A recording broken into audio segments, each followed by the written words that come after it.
as you see in the program, this is the synthesis session. So now, after we have worked really hard for a day and a half, a little more than that, we will have people present in a coherent way, I hope, the results from this morning's breakout sessions. That will be pretty fast because, as we say in the morning, we don't want laundry list. We want really large ideas. So I hope that things were coherent. And after these ideas are presented, we will have a general session with everyone will be able to speak and to talk, comment on the ideas from the breakout sessions, and to have a general discussion so that everybody feels good that their viewpoint has been heard. And hopefully, in fact, people will agree on some common goals where, as George Whiteside said, that there is some peace for everyone on the table. So that session will be led by Terry Sejnowski. I'm very happy that he agreed to lead the session. And Terry, so we should ask the rapporteurs to come, whoever is going to speak. On my side is Bobby, who I don't see yet. He will present all three sections that I was in this room.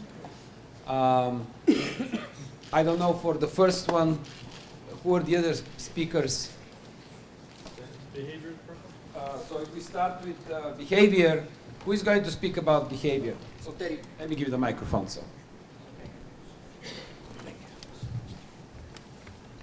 So I guess we need to go to the rapporteurs first. Or whoever is reporting. So the behavior section. Even about who exactly is the one reporting back. Okay. So Marian Martones, and I can't find it. Okay, how about multi-state? Who's going? Wait, let's go ahead with Eduardo. Okay, so that's behavior. Yes. Okay. Eduardo. Where are the notes?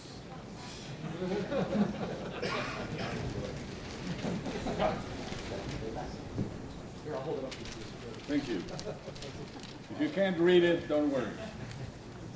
So in our discussion this morning, we were trying to come up with some unifying idea about behavior and what might be a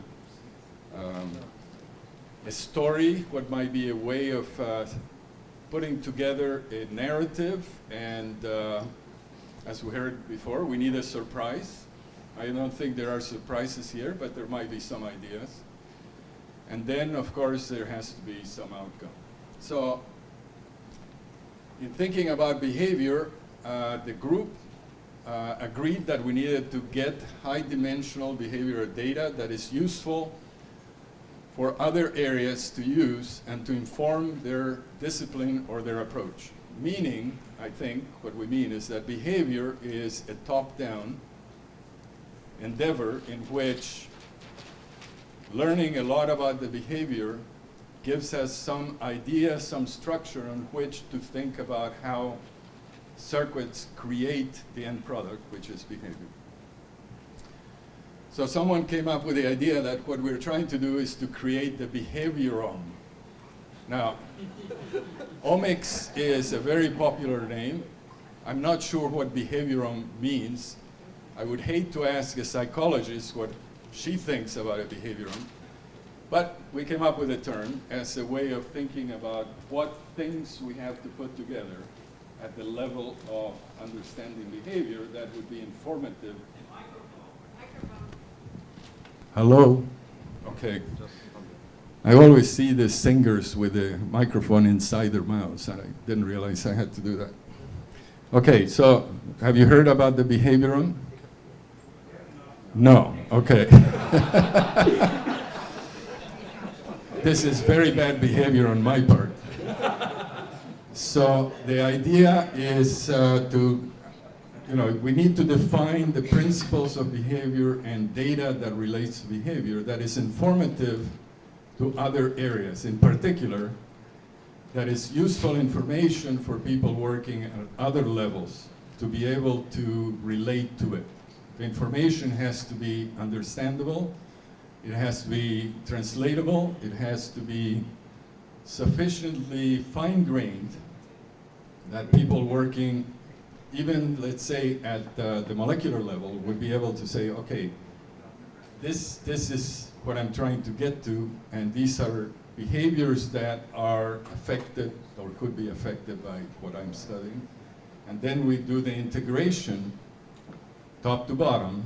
That is what, in fact, we're trying to do with the brain. Very good. Well done. Okay. Should we- Okay, so anybody here from multi-state? Multi-state. Oh, it says multi-state. Oh, okay. Just come, Marianne, come up.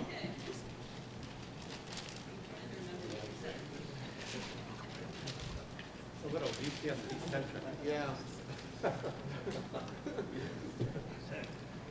Okay, there it is. This is multi. This is the board.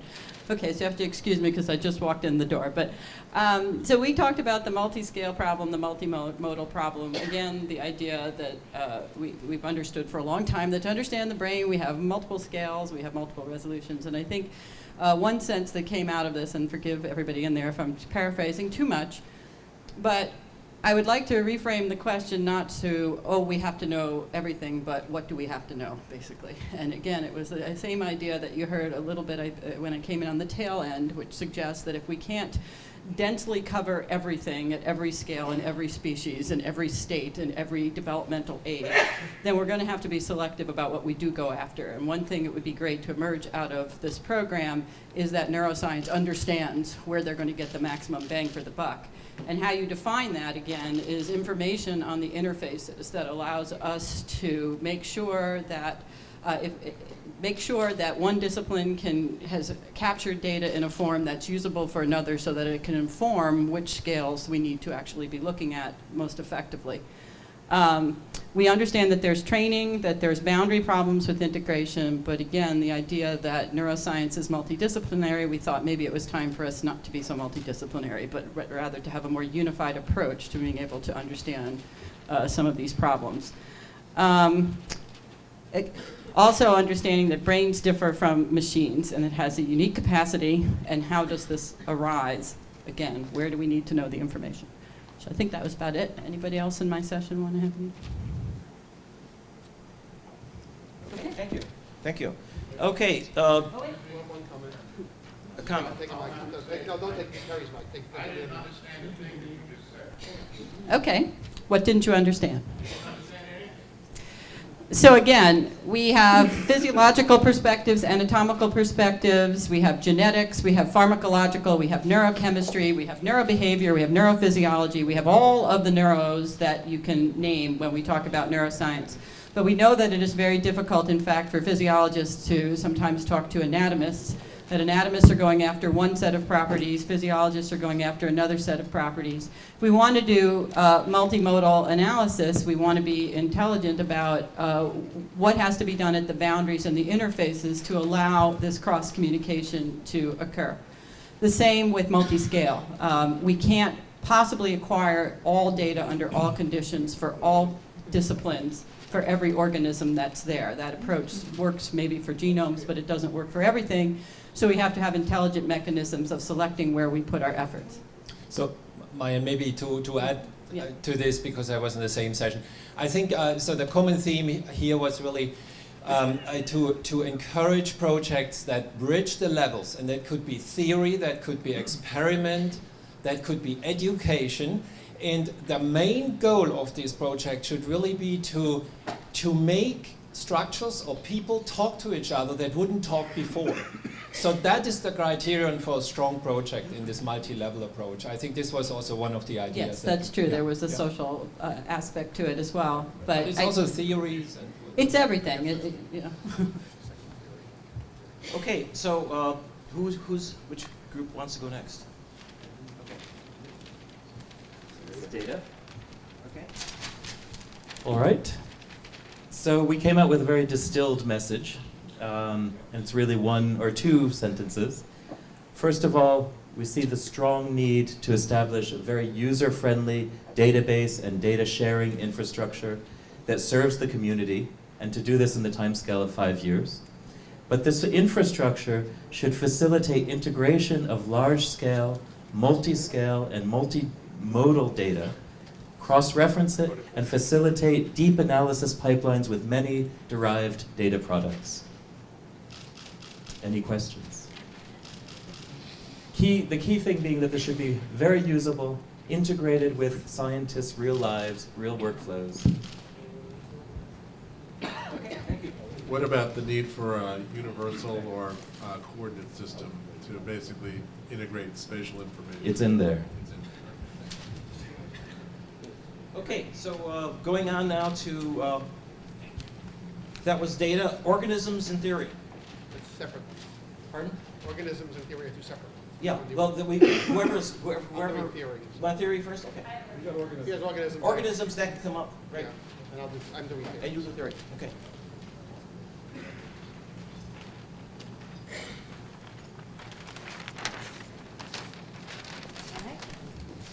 Thank you. So when we entered the room today, we were actually charged with not talking about our specific organisms or really any specific organism, but thinking more broadly across organisms. And so we won't talk about specific models, but the idea is to be able to do the things we're talking about in a range of organisms and be able to compare among them.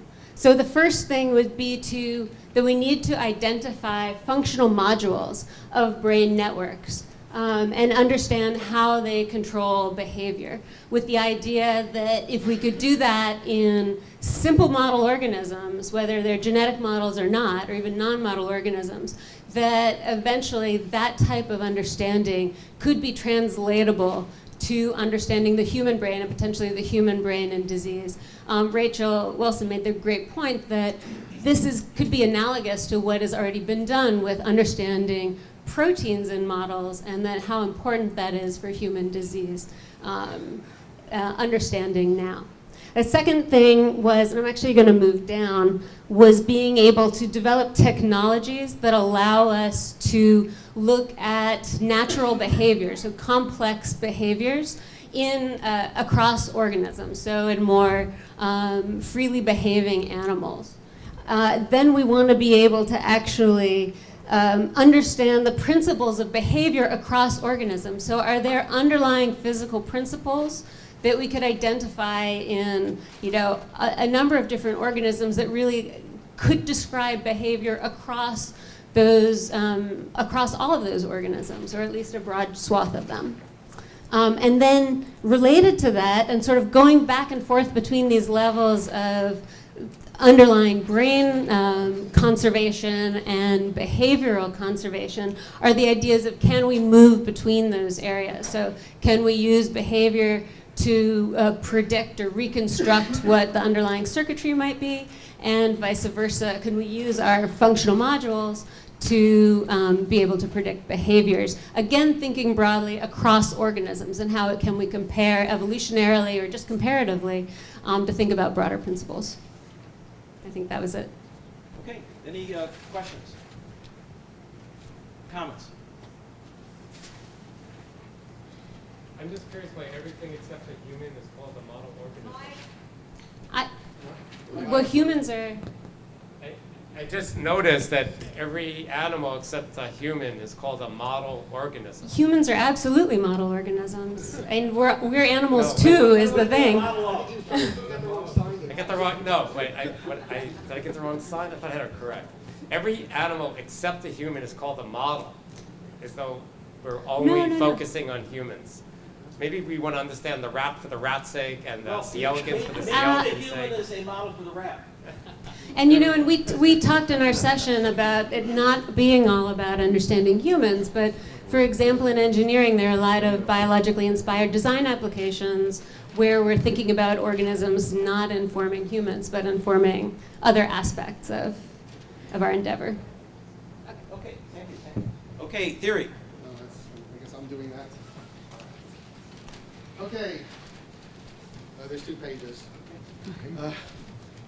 Okay, so the first, I think, was perhaps a sort of realization of what Bill Bialik was talking about this morning. We call it large-scale neural signatures of computational principles. The idea is that as this program goes ahead, one thing that's completely clear is there will be available new classes of large-scale neural data, and the question will be for people to take their particular theoretical paradigms of how they think computation is taking place, and maybe Bayesian, and maybe some other way, and come up with specific testable predictions of what the signatures of those modalities would be in the type of data that would be available coming into this program. So that's the first goal for theory. That's a very specific goal in a sense. We'll go to the next one. The next one's a little bit more amorphous, and I think maybe fits in with some of what was described under the multi-scale and multimodal approach. The idea here is that we didn't quite condense it. We need to have to do some more work. But the idea here is essentially how does the large-scale computational dynamics, whatever that means at the network scale, how does that emerge from the interaction of all these, the component level interactions? So how do you build up in terms of scale from studies of synapses, from studies of glia, from studies of dendritic trees, to studies of small networks? How does that scale up to tell you what details are important and what details are not important as you discuss computations at the level of the entire nervous system of whatever organism we're talking about? So that's, I think, very well connected to what was discussed earlier, is the theory part of the multi-scale, multimodal way of thinking about things. Questions? Okay, now there's a series of three summaries from the this room, in fact. Okay, so I've been tasked with trying to summarize all 3 of the sessions on anatomy, optical recording, and electrical recording. I think the one overarching summary across all 3 is that everyone wants to collect data that is bigger than any one lab could handle, and that the other theme was that in all of these different techniques, that they all would benefit tremendously from standardization and industrialization of the processes that are being considered. So specifically about anatomy, which was first, was that we really wanted to get whole brain measurements at the synaptic resolution. Obviously, one major idea about how to accomplish that is with electron microscopy, but others felt that there were other viral techniques might provide the kind of information that you might want. There was a strong consensus that that we would want an annotated map, so it's not just a map of what connections are connected, what neurons are connected to which, but also information about cell type or molecules, in addition to function, about what the functional characterization of these cells are. And of course, there is very little consensus about exactly which of those features you want to measure and how you should measure them. For instance, some might think that you're going to get cell types if you just have the morphology and connectivity of cells, but that's room for debate. The advantages of this technique is, the underlying principle is that the theories of the brain include detailed patterns of connections, and so measuring them is of inherent interest. This kind of technology can translate to humans in postmortem brains straightforwardly, but might also inform methods that you use directly in brains, that you can use directly in living humans. In terms of electrical recordings, the big idea was that you wanted to be able to record from a large enough sample of neurons in order to measure the input-output relationships for representative neurons in many parts of the brain. In order to do that, you're going to need new kinds of electrodes that enable dense sampling and sparse sampling across enough brain regions in order to really capture the input-output relationship. The advantage of electrical techniques is that it seems that they could translate directly to use in humans, but they also might improve our understanding of techniques that are more easily applied non-invasively in humans, such as MEG or EEG. In terms of optical, the overarching goal is actually quite similar, and then you want to measure large proportions of neurons in order to measure their input-output functions. Obviously, the way that you're doing that is very different. As a result, the kinds of technologies that you'd want to support to develop this include probe development, both optical probes and magnetic probes. And so the advantages of an optical technique are that it's more easily compatible with anatomy and molecular information, by which I mean both you can measure what kinds of cells you're looking at if you're doing direct optical measurement, but you can imagine probes which can read out molecules such as neurotransmitters, et cetera, that could be used even in non-invasive scenarios. And it's easier to track across time. So that's my attempt to summarize everything that was said across those 3 sessions. I'm sure I didn't do it complete justice. Good. There's one more. One more? Incentives? Oh, incentives. Oh, incentives. Okay, that's something we can't leave without an incentive. But are there any questions for this session? I guess I had a question. I mean, when you say synaptic level, is there also some notion of measuring the strength of synapses, and what does that mean in areas of the brain involved actively in learning and things like that? Is that clear? I think that you could include the kinds of overlays that you'd like to see in that anatomical data to include understanding of the functional relationships. Now, there's of course an open question about how can you what type of measurement do you need to do in order to measure the physiological properties of individual synapses? So I'm sure there's some debate and lack of data about exactly that question. Yeah, as a participant in the anatomy session this morning, I'd like to also convey the sense that there was an extremely charged atmosphere there, where there was widespread agreement about what goals and what deliverables were possible to achieve within a short period of time. You're absolutely right, yeah. And maybe you want to address that, because I think we are really on the edge now of being able to provide tremendous amount of information that will benefit the whole community, whether it be the total reconstruction at EM levels, extended molecular mappings, at light microscopic and EM levels, carrying it all the way up and down. I mean, one sentiment that I think that is important to convey is that one should think about the data and the analysis as 2 separate things, which have their own problems, and that if you collect the data and make it available, that obviously there's recognition that the analysis is incredibly difficult, but that by putting the data out there for anybody to use, that you'll create a collective resource that would be more effectively, would become something that the group could use. Just because I attended these sessions. David Kenhay.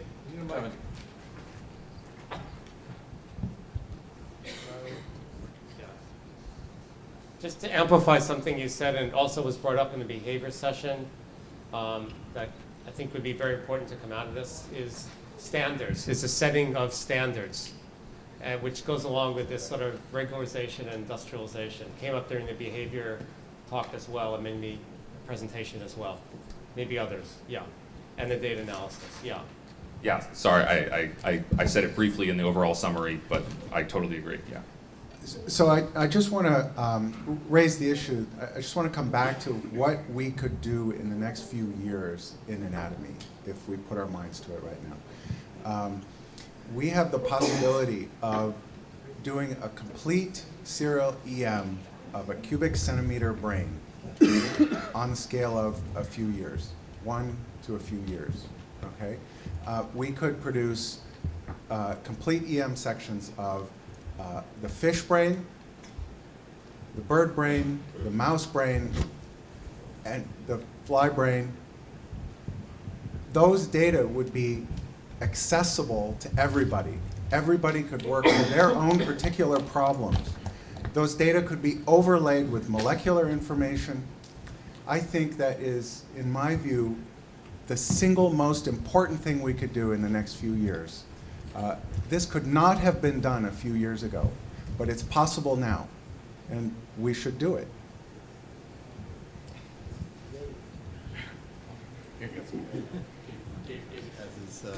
Why would let Barbara speak? Yeah, of course. Yeah, I just want to say that we have to have a combination of approaches and learn from perhaps the experience of the Genelia Farms Research Institute with reconstructing the optic lobule of the fly, which has been taking many years, now with electron microscopy. Now, I'm sure there are technical advances, but I think there is a strength to combining approaches, and it's not either or, one technique versus the other. The thing that I think the take-home message for a lot of us is whole brains. So the integration across scales that entails may require multiple approaches, in fact, spanning across the several sessions that we have just discussed. Keeping into account whole brains will really be important, not piece of a brain. I have 2 points in response to this. One, just because large-scale EM is going on at Genelia Farm doesn't mean it shouldn't go on elsewhere. And large enterprises without competition don't go well. And point 2 is I like Michael's idea of making these data sets public. I don't think we have to wait for reconstruction. Let's let everyone trace the neurons they're interested in. People didn't hold back the genome until they understood everything about every gene before making it public. Put that data set out there and let people work tracing out on their own, and that too will make things go faster and better because it'll be a competitive effort. David? Yeah, so I just asked to bring up something that came up during the optical session, which is that it's an open issue as to whether correlated activity across the brain is sort of a fundamental issue, or one really needs to look at the details. And I think this has been, correlated activity maybe goes back to maybe Larry Cohn 30 years ago, looking with voltage-sensitive dyes. And I mean, the amazing thing is, there was this sort of advertised paper that came out in Nature Methods where you looked at 100,000 neurons or something, but at the end of the day, it was large correlated activity with all these cells. So I think this is kind of a deliverable. I mean, can we actually get a sense of the scale of how many neurons are involved at different scales of communication? So that was something that came up during the sessions this morning.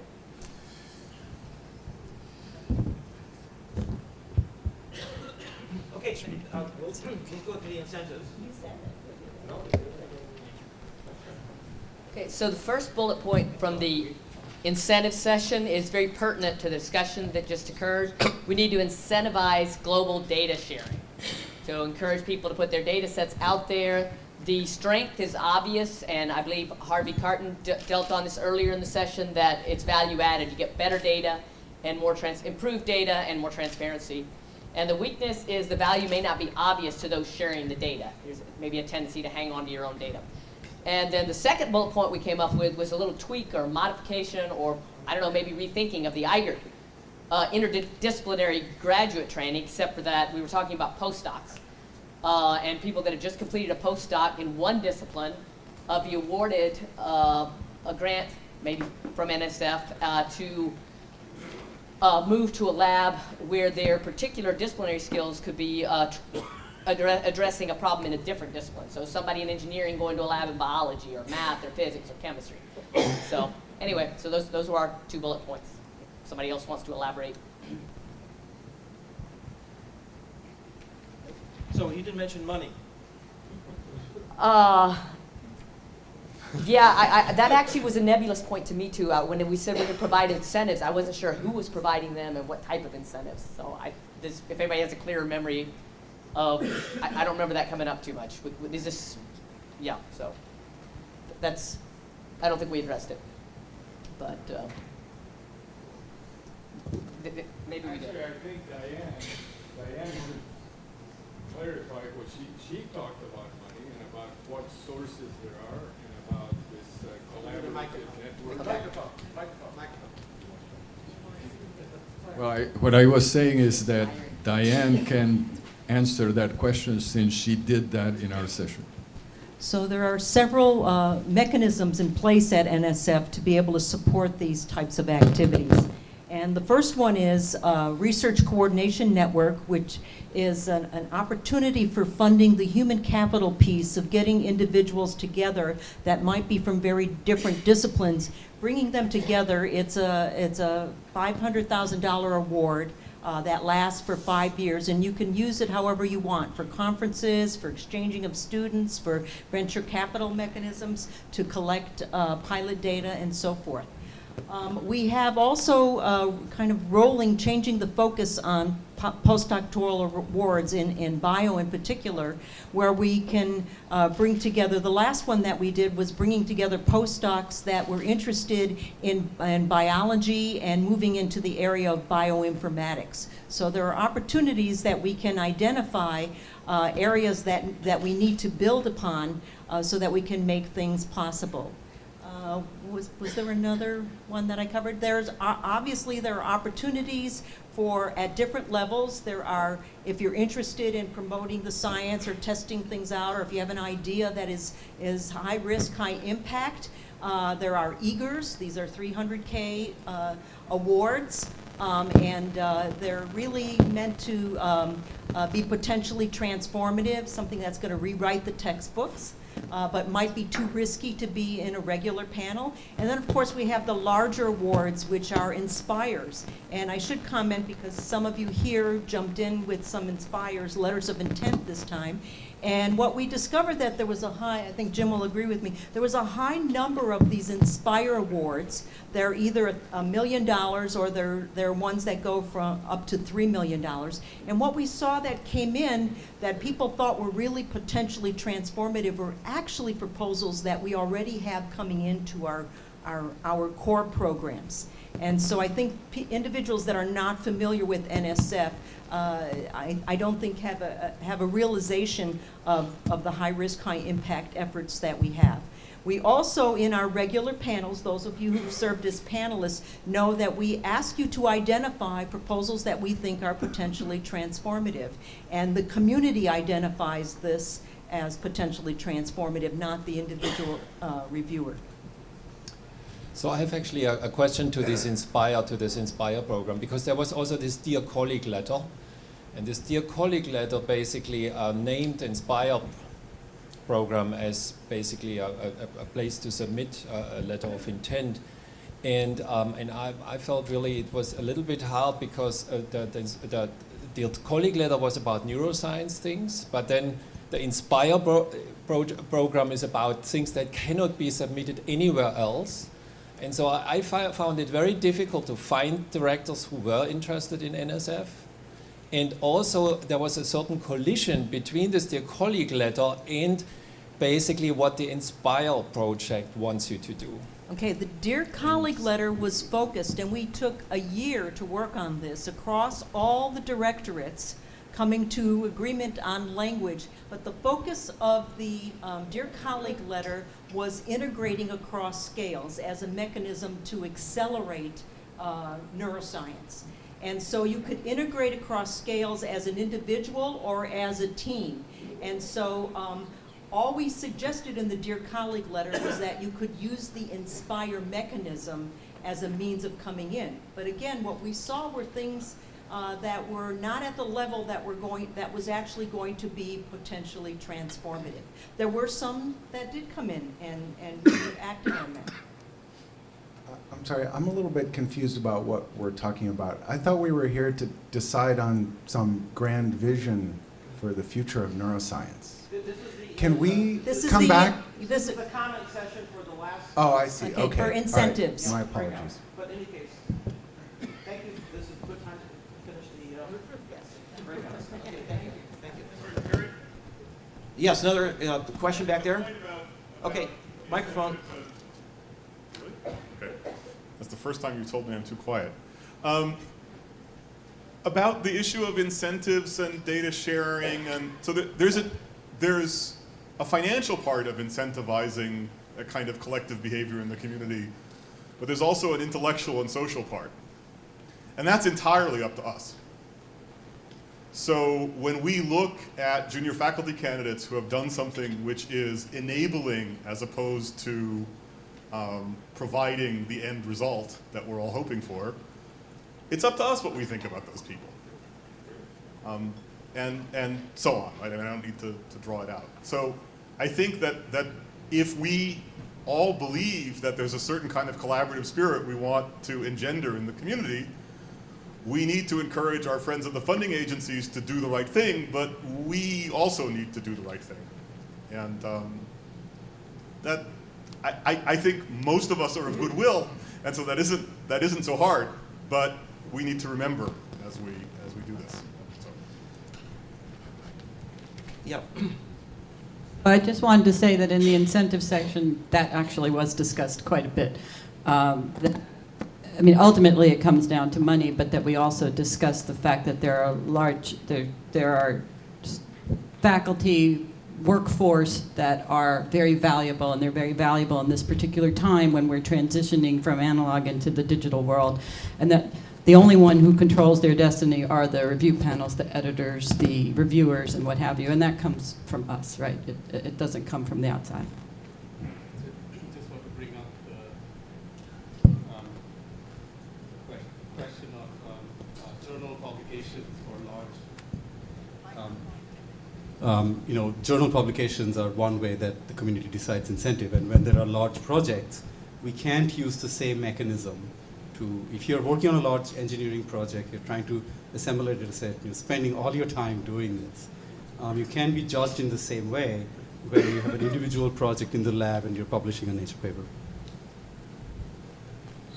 Yeah, so there's a cultural problem, but at universities, promotion committees, and that's not going to change overnight. Even though it'd be nice to be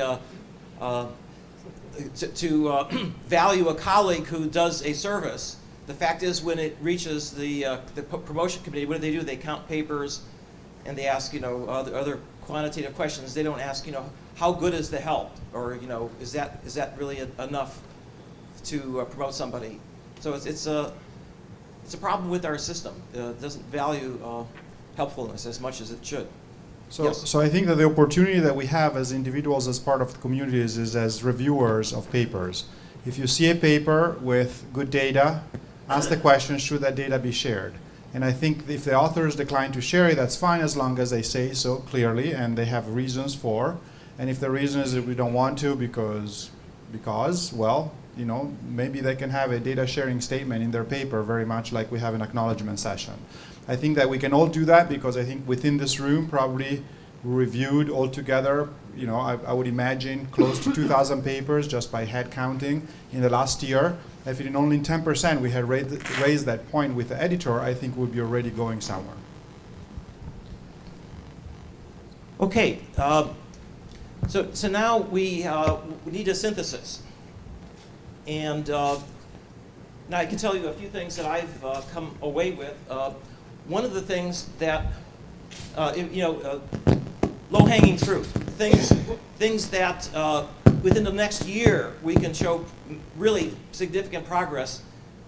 We heard about anatomy. There's been a breakthrough in digital anatomy. It used to be the case that anatomists were really good at memorizing sections.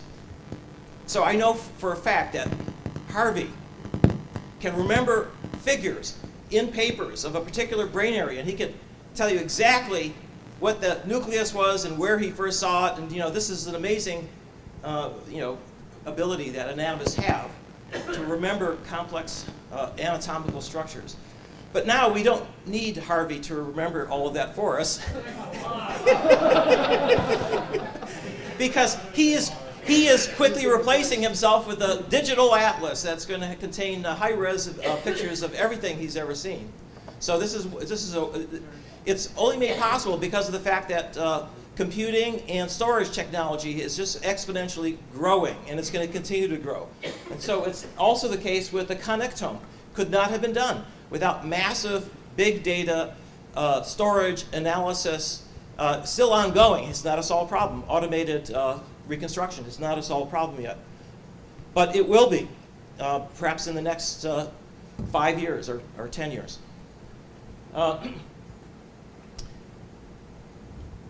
Now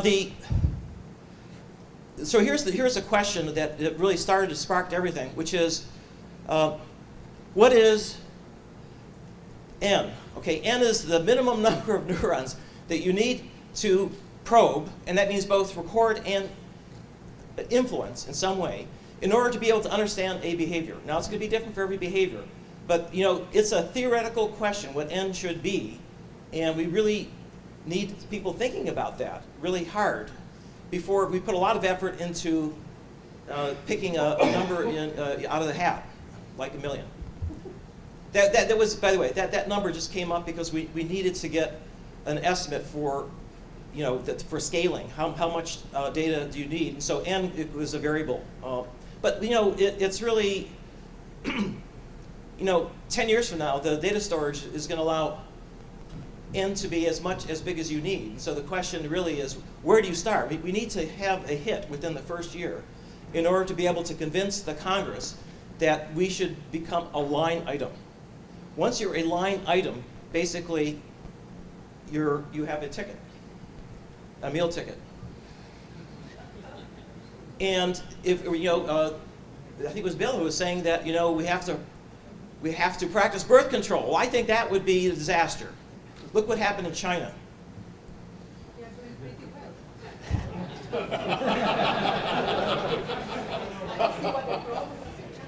Okay, you can do the demographics and find out that one child has to support 4 elderly people out there, and it's going to the demographics are going to kill them. Yes, yes. Neurons. Yes. Okay. So I would argue that that's an ill-posed question. Oh, with the end question? Yes. Okay. I think that the answer depends on the hypothesis you're testing. It does, the circuit absolutely. that you're studying. Right. And I don't think there's an answer to that question. Even if you have a hypothesis and a particular behavior you're studying? Well, then I can answer that question, but I don't think anybody else No, cares no, about I think my answer then. No, everybody here actually has a biological question. And I actually asked you last night to think about what you would do if you had a high throughput recording from as many neurons as you needed. Where would you, which neurons and which behavior? And that's the question.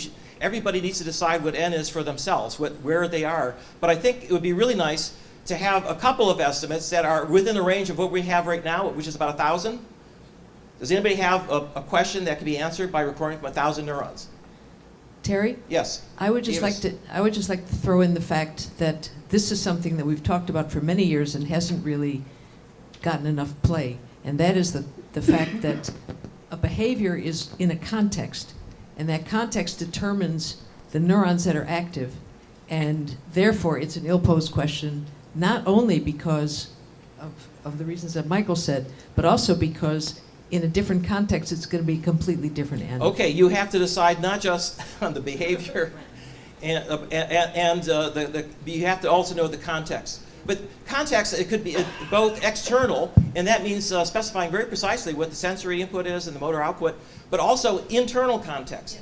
We know that, in fact, the state of the animal is very important for determining how it's going to behave into a particular stimulus in a particular context. So absolutely. Those are all important experimental issues, but I guess what I'm getting at is that there may be some questions that you'll never be able to answer if you can only record from one neuron at a time. And that's the question is, how many neurons to answer a particular question, a particular behavior, a particular context, what is that number? Yes? I think that was the sense of our first theory bullet, is once you have some notion of what you think is going on, you will generate an answer as to not only how many neurons you have to measure, but what will you actually do with the data from those neurons? How will you process it? So I think that was basically some version of what we thought was the first theory challenge. So maybe that should be incorporated in some more general challenge, but I think that's the way we were thinking about it. David. It seems that you shifted the program from what's happening right now that we could talk about a year from now, which means it's already in progress and already funded and not really the focus of the meeting, right, to what we could be doing in the future. So there's no question that anatomy and making anatomy available to all, socializing anatomy, is something that could be put up for display, and one could use arguments from that as to improve science.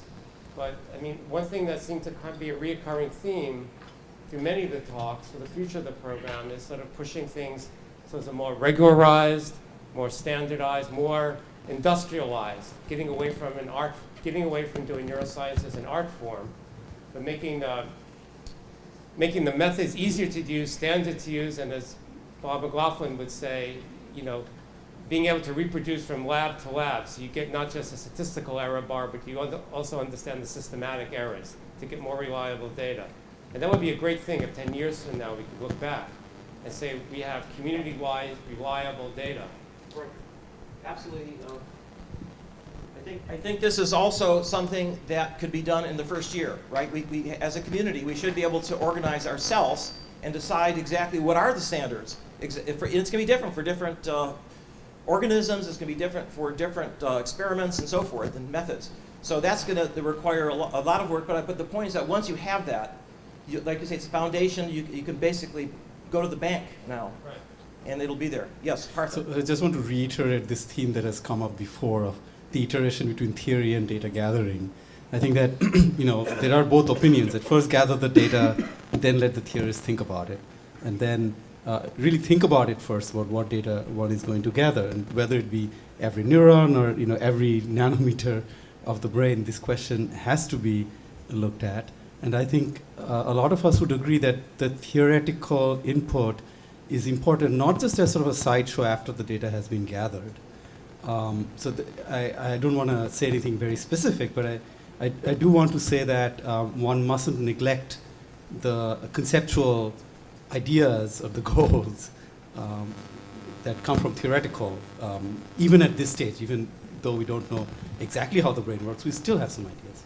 Yeah, this is a point that Herbie was making, which is that you might start with a hypothesis, and that may inspire someone to collect the data, but the fact is that the data itself will inspire someone else to come up with a different hypothesis, and then you may have to do the same experiment over again. But if the data is in the public domain, you might actually have a couple of people cycling through it. Bill? So maybe there's a rephrasing of your how big N needs to be that could get a little more traction. Okay. Which is people to think about the particular systems that they study in the particular context they do and ask if in your experiments I could take the current N and make it 2N or 5N, or 10N, what's the horizon? So in each system that you study, what's the gain that you can envision by increases of a certain scale? Okay. And that's a broader question, and maybe one that people can see more precisely in their particular case. Yeah, so that's something that has to do with incremental advances. The fact is that a good example is the electrode arrays that are being used to record from ganglion cells. So the very first that were actually built by Jerry Pines, a physicist, had like 66 electrodes, and of course half of them don't work because of where the ganglion cell is located. So you may have 30. Well, that's up to about 512 now through improved electronics and so forth. 64,000? Okay, so it's up to 64,000. No, the point is that occurred over a period of 20 years. That increase from 60, it was incremental. I mean, these things take time in order to be able to go one factor of 2 to the next.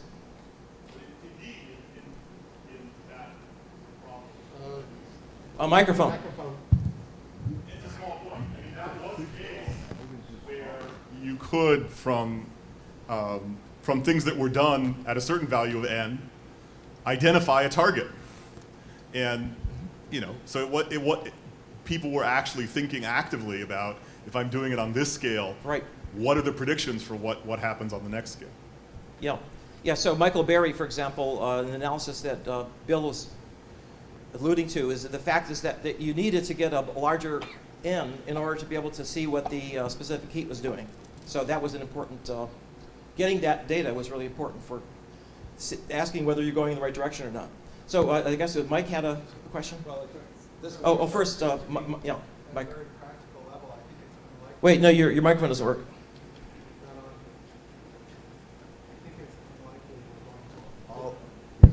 It's unlikely we're all going to agree on exactly which circuit or which question we would want to ask, but I think we can all agree that we could do with improved recording technology. So some focused funding of a combination of incremental improvements in electrode or optical technologies and some blue sky, groundbreaking ideas would be an appropriate thing to do at this point. Yeah, and my comment was it's not recording a lot of neurons, it's recording the right neurons that are important for what you're doing. So in that sense, the N is kind of irrelevant, as you know, you might have to record 1,000 neurons to find the one you're interested in. Okay. So there's two N's, a small N and big N. Yeah. You know, the devil's in the details.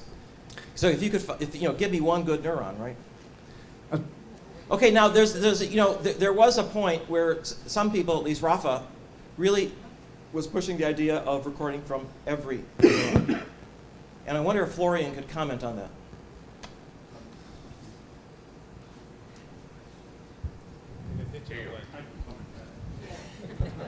So I wanted to make a related comment, and that's that I've heard over the course of these few days that one of the issues is that the public apparently perceives us neuroscientists as a squabbling, disagreeing, infighting horde of children. And if that's true, and that's not just the public, that's also the White House and the Congress.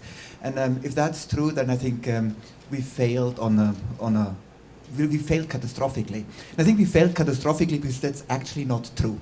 I think there is this concept of there's something we can all get behind it, namely recording from as many neurons as possible and just getting information about neural activity out of the brain is immensely useful. And I'm a lot to blame for that, because when I stood up on the first day, I said, we've done this already, we've recorded from all the neurons in the brain, and we found it's kind of useless. And I want to take this publicly back. It's not useless at all, it's just not sufficient. Just having this information, and especially if you don't put it into context or anything, it's not sufficient, but it's extremely useful and extremely exciting and wonderfully exciting to have that information. It's almost magical. It's immensely powerful, and I think it's something we really should just all agree on that. No, I mean that's useful. And it doesn't matter if it's a new organism, it's in a fish or it's in a human or in a mouse. Getting that information is gonna be useful. And we might disagree, and I think that's good to be skeptical and disagree on things. But that's the details. I mean, what organism? How many neurons? Right? Where are they? Which organism? Under which context? That's all. They're important details, and I think it's good to discuss them. And this was useful today to do that, and yesterday. But again, I'll take back what I said on the first day. It is immensely useful to do that, and we don't even know yet where all the surprising insights will be coming from. And that's my comment about recording from all the neurons. It's extremely useful, and I don't even know yet where the deep insights will be coming from, but I know they will be coming. Yeah. Okay, does anybody else want to recant anything that they said? No, I just want to argue again, as I've done several times today and yesterday, that this is an ill-posed question, because it seems to me that you're still thinking with a single neuron mentality, and this is an inheritance of the limitations of the methods that neuroscience has had for the last 80 years.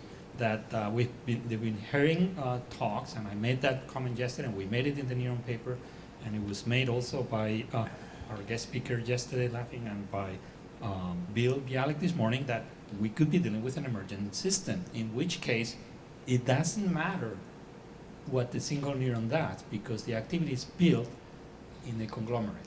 In that case, we don't know how big the functional states are until we record from every neuron, because if we do that, there are no more neurons, that's it. It's not like there are more molecules of water. No, you got them all, that's it. There's no more magic, okay? So I think that's why I argue it's an ill-posed question to define a limit of the number of neurons you want to record from. So I think Partha was up first. And particularly since the people in the fish are already recording from 80%, I'd say, well, why not just finish the job? Okay. Okay, Partha. Microphone.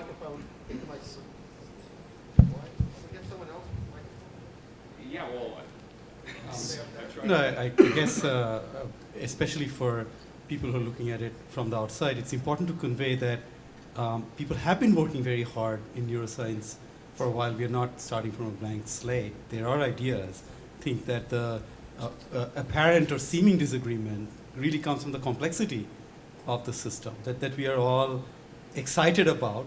We wouldn't be here, discussing it in this excited way if it didn't capture all of our attentions. And if it was not so complicated, then, after working for 100 years, we would not be in this stage discussing elementary things. But I think we should give some credit to the thinkers, to the workers in the field, and the people out in the community right now working very hard at these problems. So I think whether it be the level of behavior or the social sciences or psychology, maybe not all of which equally represented in this room, there are ideas as to what the collective properties might be at the level of behavior. So one should not take this angst about our having some disagreements as a signature for the excitement that we all feel and the very vital enterprise that is going on right now. So there, just as a footnote to that, astronomers once squabbled endlessly about whether the next big telescope should be their idea. They should be getting the government money, or a satellite, the Hubble, or it was. So the fact is that at some point, it's like 30 years ago, the National Academy put together a committee. It's called the Fields Committee, to simply take in all the possible instruments that could be built and rank order them. Now, there was a lot of disagreement, and they had at some point you have to strategize and so forth. But they've been doing this every 5 years, and it's been tremendously useful because every 10 years. And it's been very useful because this way, the congressman doesn't get 50 people talking to them, telling them why the other guy's project is never going to work or it's not good. And it's useful to have a unified voice. I mean, you can argue all you want, but once you have, you put your trust into this list, you basically have to take your turn, and you'll get what you need sooner or later. And that's what's been very successful. The astronomers have been putting up these telescopes, massive, larger, bigger, better. And we need, as a community, to develop some kind of a similar way to come to a consensus. I don't know how. Maybe we need someone like, let's see, who would be the good person to do the fields report for us? No, to reflect on the end, go back to the simple stage. Okay, yeah, I reflect back not on the answer for cosmology, but on the answer related to the end.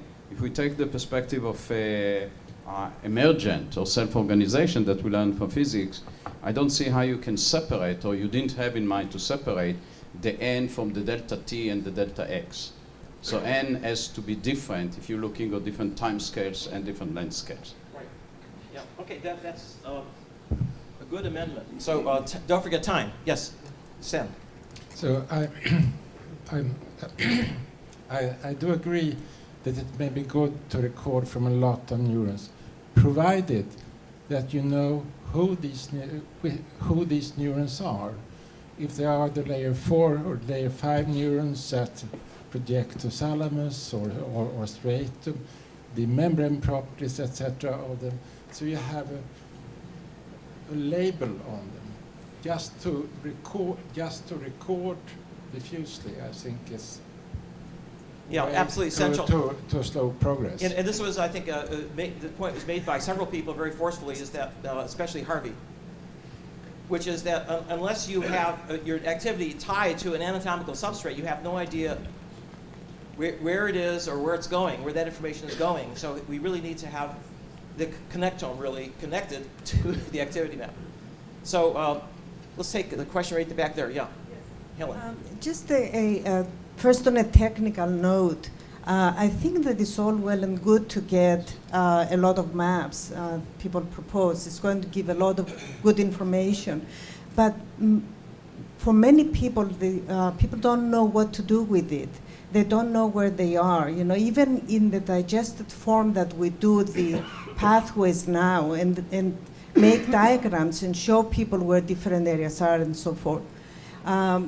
There's still a lot of messages and phone calls and emails saying, can you tell me which of your panels shows this area here? So I think this knowledge really has to come. And again, to follow on with the Stan's issue, again, some people treat the cortex as though it's a nucleus. No, it's a very nice laminated structure, and we ask the physiologists what are the different layers doing, and we don't really get a lot of good answers. And the final theoretical issue to follow on with Partha is that we can't all be doing the same thing. I mean, the best theory we have in biology is the theory of evolution. And Darwin did not look at every finch and every conch to come up with this, but he looked at enough of them to connect the dots and come to an enduring theory that we have. And perhaps we can take some examples from these classical studies about the much more complex part of the brain. Well, the advantage he had is that he was very smart. David. Yeah.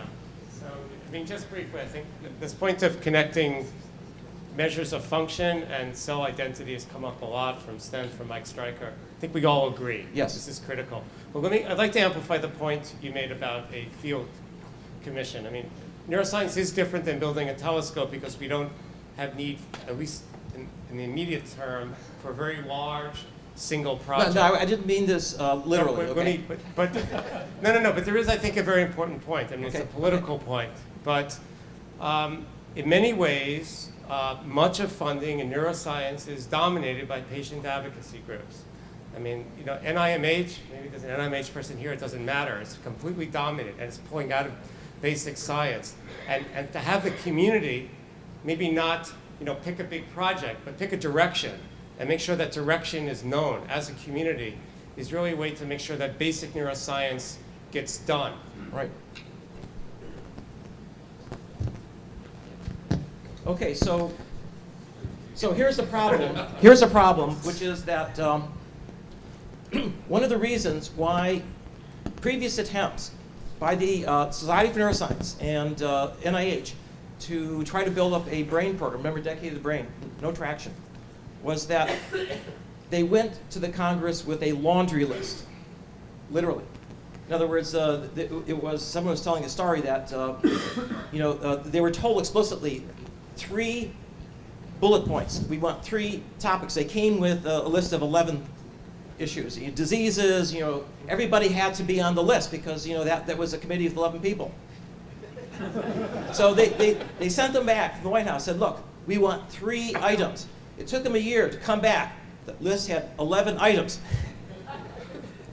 So we need to have, from all the discussions we've had, at some point, we do need to come up with a clear, concise statement of the direction, and I think that's one of the things that could be a real plus that will come out of this workshop, is if we've all thought it through and all agree with something, that everyone agrees this is the direction we're heading in.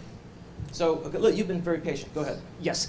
Terry, one part which is missing a bit here is not necessarily the number of neurons is the important part, but also the number of modalities which we are looking at. The cross-modal integration is the most important part. Do we know the neuromodulation? Do we know the cell type? Do we know a lot of other things in the milieu of the neurons which are recorded? And having N, from my perspective, should be more like the type of dimensions of the measurements which are done. So we had this wonderful, I forgot who made this wonderful analogy, is that we don't want a pixel, we want a rainbow at every point, which is a vector of all of those items, the transmitters at that point and the various molecules that are important. Terry? So, yes, Ralph. So one issue about direction and focus that would be very important to do for this whole broad initiative, if it can be done, is for the major agencies involved in it to make a very concerted effort to coordinate their activities.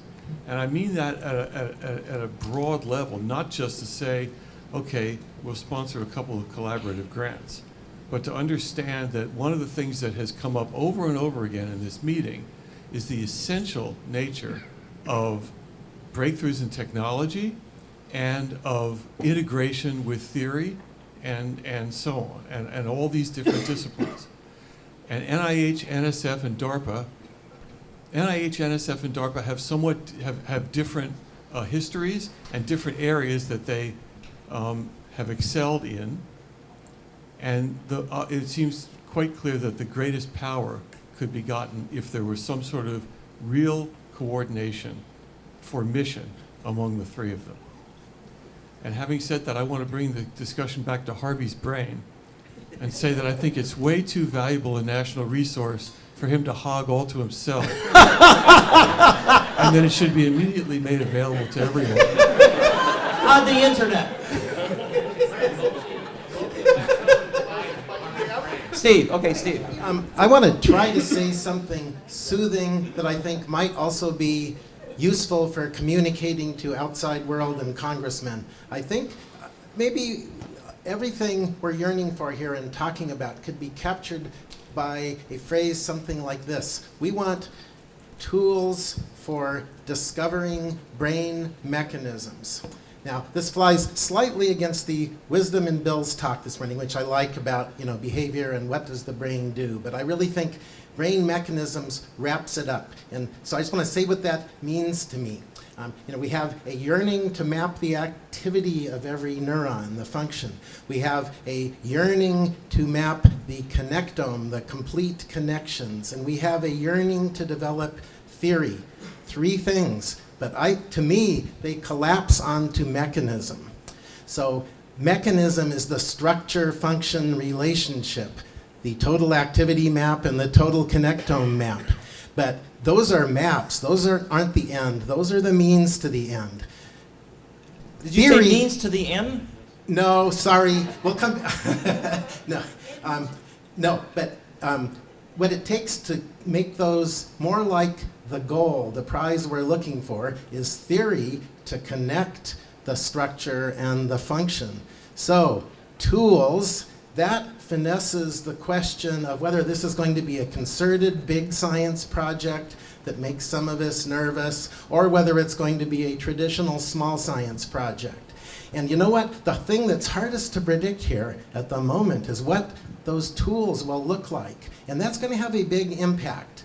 If those tools are powerful enough, we might not really need some of this big science stuff. There's, sequencing genes. That was a big science project 20 years ago. It ain't anymore. We're not sure where that's going to land, whether we're going to have to spend 1,000 years, imaging a cubic centimeter, or whether we can do it in half a day with some tool. And so that's what I want. I hope that's soothing. So that actually, that actually fits in very well with another point which was made, which is that we need to be inclusive, right? We need to include others who aren't here at the meeting. First of all, we need to include colleagues that aren't going to be developing tools. However, what we can do is say, look, this tool we're putting together, it's going to be very expensive for us to get the tool, but once we get it, we can disseminate it. It's going to get cheaper. It's the same way that getting a genome sequence used to be $3 billion. It's now down to $3,000 and continuing to fall. And now everybody can use it as a tool in their lab every day for solving problems that they couldn't even imagine before, with not having the ability to do that. So absolutely right.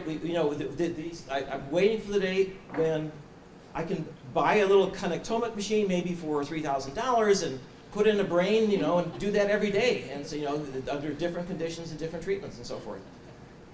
Yes. I am Bill Miller from NSF Bio, and just wanted to respond to some of the comments from a colleague before about what the agencies can do together. And a number of us who are here who have seen up close about how the sausage is sliced, as we say, within a beltway. I just wanted to respond to that a little bit and also ask, I think I saw earlier, I know that Philip Rubin was here. Is Phil still here? Philip, could you stand up just a second? I know you're probably hiding in the back, trying to be quiet, but he's the acting director of science for the Office of Science and Technology Policy at the White House. He is our big boss in some sense. But in terms of interagency coordination, you should note that there is an interagency working group on neuroscience working under the National Science and Technology Council for Philip. And so there is, as part of, I guess, a larger set of constellations of things that the White House is trying to do for neuroscience, there is a working group composed of not 3, but 20 agencies with roughly 35 members who have been meeting monthly since last September. And that said, it is challenging for agencies with different congressional relationships, with different budgetary realities and different missions to seamlessly overlap on things. And what really makes the difference, I can tell you, and I think my colleagues in the agency will support me, is when the community gets together and decides what it wants. And when it can articulate that in a clear enough way that all the agencies can get the message and work that message through their various channels the way they need to.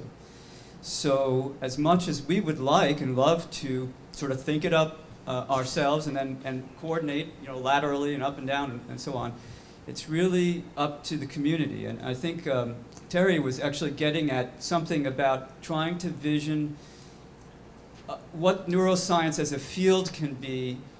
And Bill was, in his talk, was alluding to other fields that have been at this maturity stage where we are, in more of a fractionated stage, and have moved to more of a cohesive stage by sharing, by developing tools and methods to work together, and also by being able to articulate priorities and push for them. And that's where the decadal surveys that you were alluding to, the National Academy reports, those help. That's part of the process. But these kinds of workshops where people come together and say, where do we want to be? That's really key. And it helps us, and it helps all the other agencies work together. So I have the microphone back here. One thing that keys on what Steve Smith said is, I don't think, however, tools to understand brain mechanisms is going to capture the public imagination, and we were cautioned yesterday that we have to be able to do that. But sitting here listening to everybody and the discussion yesterday, it occurs to me that what we're all trying to do is to crack the neural code. And that neural code, we don't know what it is, we don't know where it is, we don't know what scale it's at, but we know that's what we need to understand. So unfortunately, cracking the neural code has been copyrighted by Carl Deiseroth. And That's too bad, because I think that's really what we're trying to do, but I think we're allowed to say it, and I think we have to be able to articulate it, because that is really sort of a stateless thing. Folks, may I have who has the floor? Do I have the floor? Okay, I have the floor. Okay, look, folks, I'm listening to this with fascination, and if I may weigh in with an opinion, I'm rather an expert of it at public outreach now, because I'm in the book writing business, and I've done well. And of course, I speak to the public a lot, so I have a kind of feel for what resonates. If I were going to a local Rotary Club or a high school, and I was trying to explain this, I would say this. There is evidence now that who we are may be the granddaddy of all emergent phenomena. And we are in the position right now of potentially having the technical means to answer that question. It's the first time in history that was ever possible. It requires massive technical means applied in parallel. And with focus and a little bit of drive, we could answer the cosmic question of who we are. Beautifully said. So we should tape that so we can play it.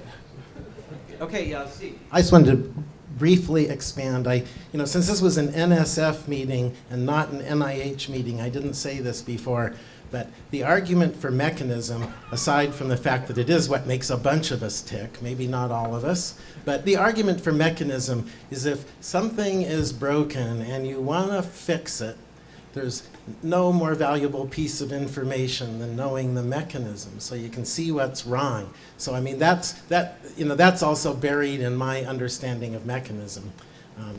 And I would say that actually what Bob was talking about is a yearning to understand the mechanism that makes us what we are and makes it so we can do all the things we do.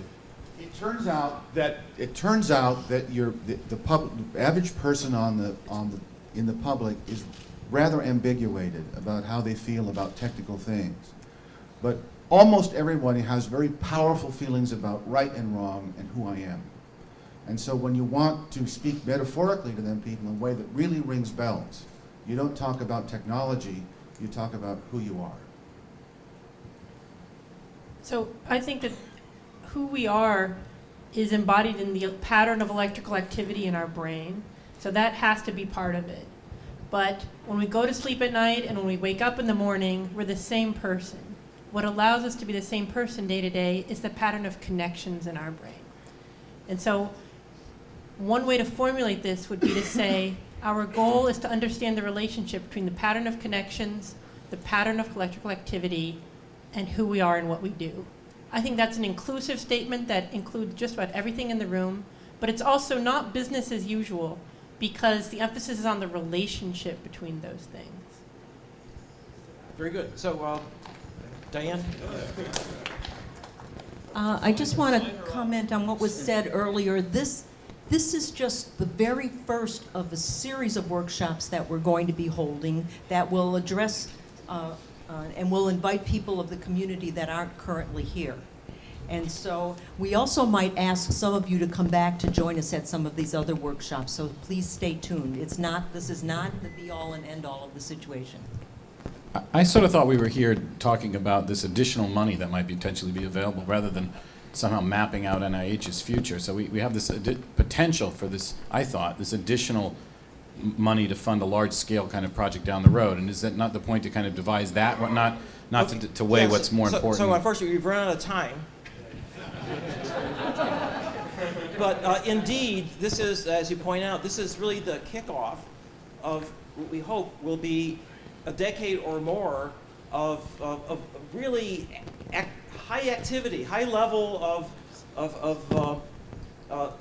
both development of new tools, discoveries, major new ways of thinking about problems, theories, and it's really important.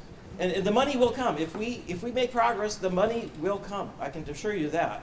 The problem is, though, that we have to get together as a community to make this happen, because you've heard it now from several different sources. Neuroscience is coming of age, and we're now going from, I think, a very dispersed, distributed, spreading out over the entire animal kingdom, and we're focusing. Maybe for better or for worse. We don't want to get everybody working on the same creature. But, and we know that ultimately it's the human we're trying to understand. So we need to have sort of a common understanding of what the directions are, what the priorities are. This is just the beginning of this discussion that we're going to have over the next year. The committee, Bill and Corey, are going to be putting together, with the help of the rest of the committee, a document which tries to do that, and we need all of your help to do that, because we're just representatives. Mike, you have the last word. Well, the reason I wanted to come here and canceled other things to come here is because I think the NSF is particularly suited to mobilizing the physical and mathematical sciences to apply to neuroscience and to the future of brain research. And that's what I hope your mission will be, and in many cases that translates into building tools to apply to understanding who we are, how do we persist in being the same person, and to the health needs that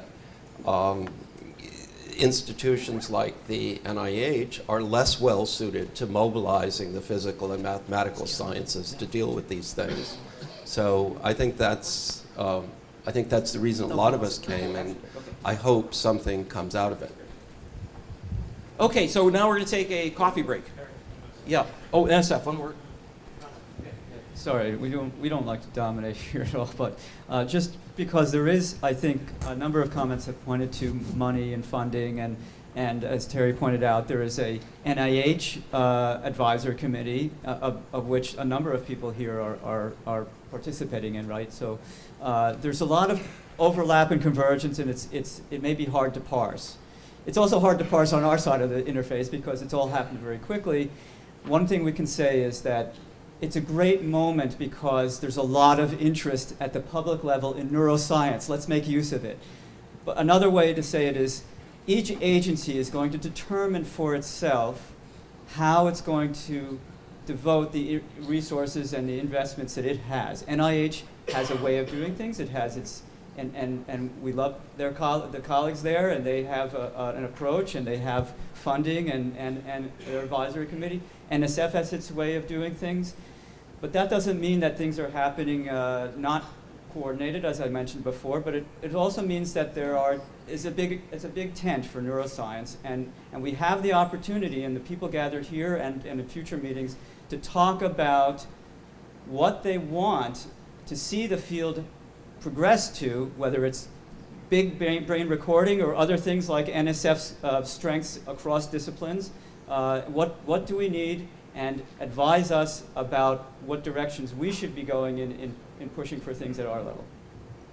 Okay, so we're going to be meeting again, is that right?